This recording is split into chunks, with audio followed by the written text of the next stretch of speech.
bà hàng mê smạch này mà crop bằng bọn này mê smạch này bà tiếp cắt con là san bà con là san cho môi mê khai sầu và để chanh sẽ bao smạch phải smạch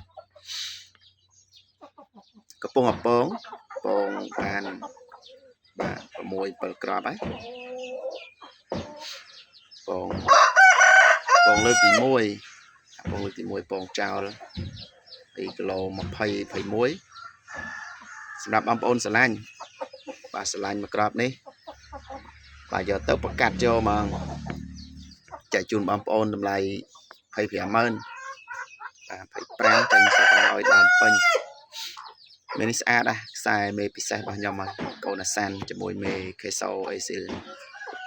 បាទមេល្អប្រចាំត្រង់ចាំបងប្អូនស្រឡាញ់ហ៊ានតម្លៃហ្នឹងលេខទូរស័ព្ទខ្ញុំ07 24 25 30 គុណ